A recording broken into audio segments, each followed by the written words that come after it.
अब आपके पास क्या है, एक न्यू टर्मिनोलॉजीज कुछ आ रही है, इंपॉर्टेंट टर्मिनोलॉजीज है कि इंथैल्पी ऑफ रिएक्शंस की बात करते हैं। इंथैल्पी ऑफ रिएक्शन, तो अगर हम इंथैल्पी ऑफ रिएक्शन की बात करें बेटे, तो हमारे पास क्या होते हैं, दो तरह के रिएक्शंस आते हैं। एक वो रिएक्शन जो हम एक्सोथर्मिक कहते हैं, एक वो रिएक्शन जो हमारे पास क्या होते हैं, एंडोथर्मिक होते हैं। अगर हम एक्सो की बात करें तो एक्सो का मतलब क्या हुआ, आउटसाइड। आउटसाइड है, आउटसाइड का मतलब क्या हुआ, आउटसाइड का मतलब हीट क्या हो रही है, एवॉल्व हो रही है। क्यों एवॉल्व हो रही है, क्योंकि रिएक्टेंट्स में प्रोडक्ट्स में कन्वर्ट होना है। अब रिएक्टेंट क्या करेगा, उसके पास अमाउंट ऑफ एनर्जी क्या है, ज्यादा है, ठीक है, उसमें प्रोडक्ट में कन्वर्ट होना है, उसकी एनर्जी क्या है, प्रोडक्ट की लेस है। तो रिएक्टेंट प्रोडक्ट में कन्वर्ट होने के साथ साथ अपनी एक्स्ट्रा अमाउंट ऑफ एनर्जी क्या करता जाएगा, रिलीज करता जाएगा। ठीक है, रिएक्टेंट की एनर्जी रिएक्शन स्टार्ट नहीं हुआ था, H1 है, ठीक है, एंथैल्पी उसकी H1 है। अब उसकी एनर्जी उसके पास बहुत ज्यादा है, ठीक है, हीट जो है वो एंथैल्पी बहुत ज्यादा है, तो वो क्या करेगा, अपनी एक्स्ट्रा को रिलीज कर देगा। तो इसका मतलब है कि यहाँ पे आपके पास डेल्टा एच की वैल्यू इनकेस ऑफ एक्सोथर्मिक की नेगेटिव में चली जाएगी। ठीक है, इसी तरह आप अगर एंडो की बात करते हो तो एंडो रिएक्शन में इंथैल्पी ऑफ प्रोडक्ट ज्यादा होता है, इंथैल्पी ऑफ रिएक्टेंट क्या होता है, ज्यादा कम होता है। जब इंथैल्पी ऑफ रिएक्टेंट कम है तो क्या होगा कि रिएक्टेंट में प्रोडक्ट में कन्वर्ट होना है, तो प्रोडक्ट में कन्वर्ट होने के लिए उसे क्या करना पड़ेगा, सीढ़ियां चढ़नी पड़ेगी। सीढ़ियां चढ़ने के लिए उसे क्या चाहिए, सीढ़ियां चढ़ने के लिए उसको क्या चाहिए कि उसको अमाउंट ऑफ हीट चाहिए। जब आप दोगे तो वो क्या करेगा, एंथैल्पी इसमें गेन होगी, तो H2 माइनस H1 की वैल्यू किसमें चली जाएगी, पॉजिटिव में चली जाएगी एंथैल्पी। तो ये दो आपके पास बहुत इंपॉर्टेंट है। ठीक है, रिएक्शन बेसिकली होता क्या है, रिएक्शन होता है कि आपके रिएक्टेंट्स का कन्वर्ट होना प्रोडक्ट के अंदर। एक सिंपल अगर हम बात करें कि आपके पास क्या होता है कि आप बात कर रहे होते हो, किसकी बात कर रहे होते हो, रिएक्शन की बात करते हो। अभी मैं नॉट की तरफ नहीं आ रही, ठीक है, हम रिएक्शन की अगर बात करें तो सिंपल रिएक्शन क्या होता है, सिंपल रिएक्शन होता है कि आपका रिएक्टेंट जो है वो कन्वर्ट हो रहा है किसके अंदर, प्रोडक्ट के अंदर। This is called reaction. ठीक है, और इस रिएक्शन के रिजल्ट में जो इंथैल्पी चेंज आ रहा है, चाहे वो पॉजिटिव फॉर्म में आ रहा है, चाहे वो नेगेटिव फॉर्म में आ रहा है, चाहे वो एक्सोथर्मिक है या चाहे वो एंडोथर्मिक है, that is called enthalpy of reaction. अब क्या हुआ जी, यहाँ पे अगर आप देखो तो एक न्यू टर्म जो है, नोट की टर्मिनोलॉजी इंट्रोड्यूस करवाई है, एच डेल्टा एच नॉट। जहां पे भी नॉट आ जाता है भाई याद रखनी है, दैट मीन हम स्टैंडर्ड्स की बात करें, हमने हर चीज स्टैंडर्ड में ली है। स्टैंडर्ड का मतलब क्या हुआ, स्टैंडर्ड का मतलब हुआ कि अगर हम बात करते हैं standard react amount of reactant की, तो हम नंबर ऑफ मोल्स की बात करते हैं। तो क्या हुआ जी, अगर हम डेल्टा एच नॉट की बात कर रहे हैं, ठीक है, तो दैट मीन एक number of moles of reactant, ठीक है, बाय बैलेंस केमिकल इक्वेशन जो है, अगर हम बैलेंस केमिकल अकॉर्डिंग चलते हैं, तो react together to form product. आपके नंबर ऑफ मोल्स जो है ऑफ रिएक्टेंट्स जो आपके बैलेंस केमिकल इक्वेशन दी है, वो रिएक्ट टूगेदर करते हैं, आपस में रिएक्शन करते हैं और क्या बना देते हैं, प्रोडक्ट बनाते हैं एट स्टैंडर्ड कंडीशंस। अब यहाँ पे नॉट आ गए तो हमें स्टैंडर्ड कंडीशंस पढ़नी है। स्टैंडर्ड कंडीशंस क्या हो सकती हैं, standard condition of temperature and pressure. Temperature क्या होगा, 25 डिग्री होगा। अगर आप इसे कैल्विन में बात करते हो तो कैल्विन में 298 होगा। ठीक है, इसी तरह एटमॉस्फेरिक प्रेशर 1 एटमॉस्फेरिक प्रेशर में बात हो रही। ठीक है, और इसमें एक और बात याद रखनी है, जो हम स्टैंडर्ड की बात कर रहे हैं तो आपके रिएक्टेंट और प्रोडक्ट को भी स्टैंडर्ड फिजिकल स्टेट में होना जरूरी है, क्योंकि हर चीज स्टैंडर्ड है। स्टैंडर्ड नंबर हो गए, स्टैंडर्ड टेम्परेचर हो गया, स्टैंडर्ड प्रेशर हो गया, स्टैंडर्ड स्टेट होगी। ठीक है, इसका यूनिट किलो जूल पर मोल है। एग्जाम्पल आपके पास मौजूद है कि जी H2 जब O2 से मिलता है, हाइड्रोजन ऑक्सीजन से मिल रहा है, वाटर बना रहा है, और यहाँ पे डेल्टा एच नॉट रिएक्शन की वैल्यू -285.8 है। That mean this is a, ये क्या है आपके पास, ये आपके पास एक एक्सोथर्मिक रिएक्शन है। ठीक है, और ये स्टैंडर्ड इंथैल्पी ऑफ रिएक्शन की वैल्यू आपके पास आ गई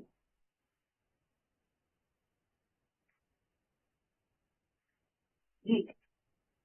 अगली आप देखो, अगली जो है वो इंथैल्पी, आपके पास इंथैल्पी ऑफ फॉर्मेशन है। फॉर्मेशन, फॉर्मेशन का मतलब क्या हुआ, फॉर्मेशन का मतलब हुआ बनाना। एक अभी हमने स्टैंडर्ड की डेफिनेशन है, फॉर्मेशन क्या हुआ, फॉर्मेशन हुआ कि जब एलिमेंट्स कंबाइन करते हैं तो क्या बना लेते हैं, कंपाउंड बना लेते हैं। ठीक है, अब वो हीट एब्जॉर्ब भी कर सकते हैं और हीट क्या कर सकते हैं, रिलीज भी कर सकते हैं। ठीक है, हीट एब्जॉर्ब भी हो रही है, हीट रिलीज भी हो रही है, डिपेंड अपॉन द रिएक्शंस। के सम रिएक्शंस में क्या होता है, हीट इवॉल्व हो रही होती है, सम रिएक्शन में हीट एब्सॉर्ब हो रही होती है, एक्सो भी हो सकता है, एंडो भी हो सकता है।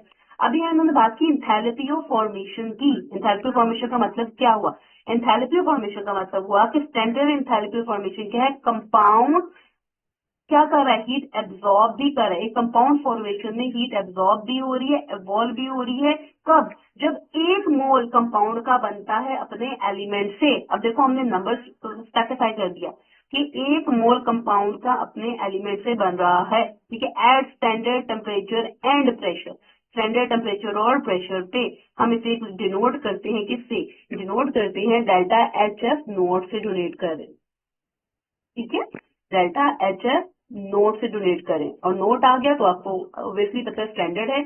अगर स्टैंडर्ड की बात करें तो फिजिकल स्टेट भी इसकी स्टैंडर्ड्स होंगी, ठीक है।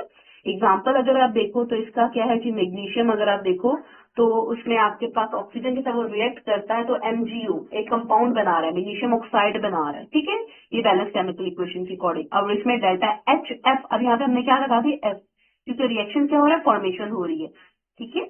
तो ये -692 किलो जॉल मोल है, दैट्स मीन कि ये एक एक्सोथर्मिक रिएक्शन है, ठीक है। इसी तरह कार्बन डाइऑक्साइड की फॉर्मेशन देखो तो इसमें जो अमाउंट ऑफ एनर्जी रिलीज हो रही है फॉर्मेशन के दौरान, दैट इज -393 किलो जॉल पर मोल है। तो this is standard enthalpy of formation. अगली टर्म अगर आप देखो तो आपके पास आता है enthalpy of atomisation. Word use हो रहा है एंथैल्पी ऑफ एटोमाइजेशन। अगेन क्या होगा, एटोमाइजेशन, हम इस रिप्रेजेंट इंथैल्पी की बात कर रहे हैं तो इंथैल्पी किससे रिप्रेजेंट हो रही है, डेल्टा एच से रिप्रेजेंट हो रही है, ठीक है। एटोमाइजेशन के लिए हम क्या यूज करें, एपी यूज करें, ऊपर नॉट लगा रहे हैं। नॉट हमें बता रहा है स्टैंडर्ड कंडीशन, स्टैंडर्ड कंडीशन में number of moles, standard temperature, ठीक है, 25 degree centigrade, standard pressure 1 atmospheric pressure and standard states, ठीक है। अब एटोमाइजेशन का मतलब क्या होता है कि किसी भी मोल ऑफ गैसेस को उसके एटम्स में कन्वर्ट कर दें। आपके पास क्या होगा, एक mole of gases atoms are form from the element, element है, आप उसे एटम्स में कन्वर्ट कर रहे हो। और चीज को हम क्या कर रहे हैं, ब्रेक डाउन कर रहे हैं। आपके पास एलिमेंट है, हम उसे एटम्स में कन्वर्ट कर रहे हैं।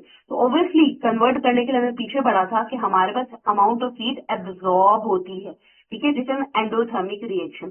तो एक मोल ऑफ गैसियस एटम जब बनता है अपने एलिमेंट से at standard condition of temperature and pressure, then this is called standard enthalpy of atomisation, और इसे हम डिनोट करते हैं H नॉट से। एग्जाम्पल आपके पास है कि आपके पास H2 है, गैस फॉर्म में मौजूद है, हमने इससे क्या किया जी, एटम्स में कन्वर्ट किया, एटोमाइजेशन की, तो अमाउंट ऑफ हीट हमें देनी पड़ी, और जो अमाउंट ऑफ हीट आपको देनी पड़ी है दैट इज 218 किलो जॉल पर मोल है, ठीक है।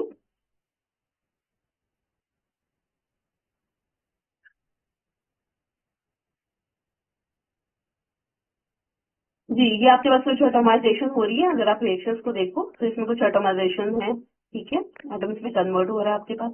अगला है बेटे आपके पास एंथैल्पी ऑफ न्यूट्रलाइजेशन रिएक्शन। बहुत इजी है। न्यूट्रलाइजेशन क्या है आपके पास, सबसे पहले न्यूट्रलाइजेशन की बात करो। आप अगर न्यूट्रलाइजेशन की बात करते हो तो हम सिंपल किसकी बात कर रहे होते हैं, न्यूट्रलाइजेशन में हम सिंपल बात कर रहे होते हैं कि आपके पास क्या होता है, एसिड, एसिड और प्लस बेस कंबाइन करें और आपके पास क्या बन जाता है, आपके पास सॉल्ट प्लस वाटर बन जाता है। ऐसी बात है, ठीक है। अगर हम एसिड की बात करें तो एसिड में क्या मौजूद होते हैं, H पॉजिटिव आयन मौजूद होते हैं। बेस में क्या मौजूद होता है, OH नेगेटिव आयन मौजूद होते हैं।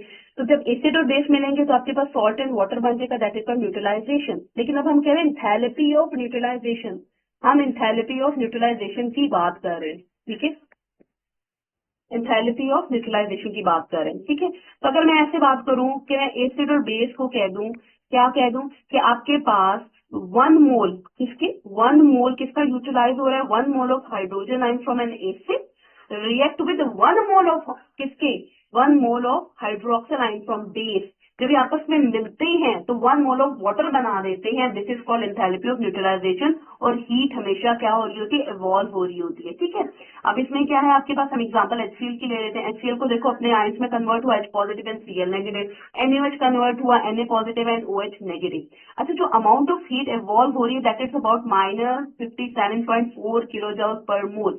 ये बात याद रखनी है कि जो अमाउंट ऑफ हीट इवॉल्व हो रही है ये बेसिकली वाटर फॉर्मेशन की इवॉल्व हो रही है, ठीक है, क्योंकि Na पॉजिटिव और आपके पास Cl नेगेटिव जो होता है वो नीचे सोल्यूशन में चला जाता है, ठीक है। और H पॉजिटिव और OH नेगेटिव जो होता है ये आपस में कंबाइन करके जो वाटर बनाता है, तो ऑब्वियसली बॉन्ड फॉर्मेशन के अंदर आपको पता है अमाउंट ऑफ हीट इवॉल्व हो रही है। तो आपने याद रखना है कि हीट ऑफ न्यूट्रलाइजेशन में जो अमाउंट ऑफ हीट इवॉल्व हो रही है वो बेसिकली क्यों इवॉल्व हो रही है, due to the formation of water, and इसकी वैल्यू हर एक के लिए सेम है, -57.4 किलो जॉल्स पर मोल है आपके पास, ठीक है।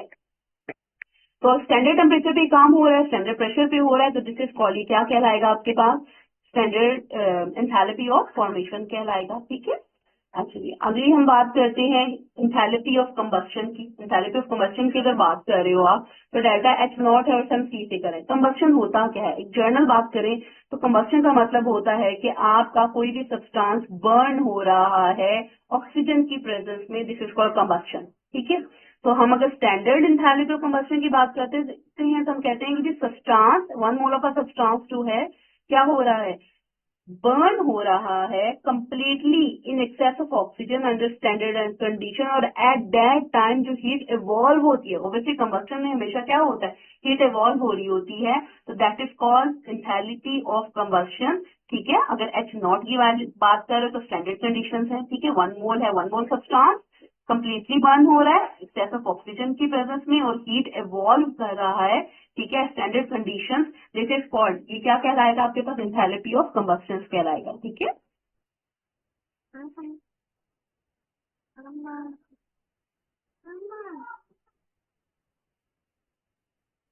ईश्वर को मना कर रही है ना बेटे, कितनी गलत बात है। हाँ चल, हाँ अभी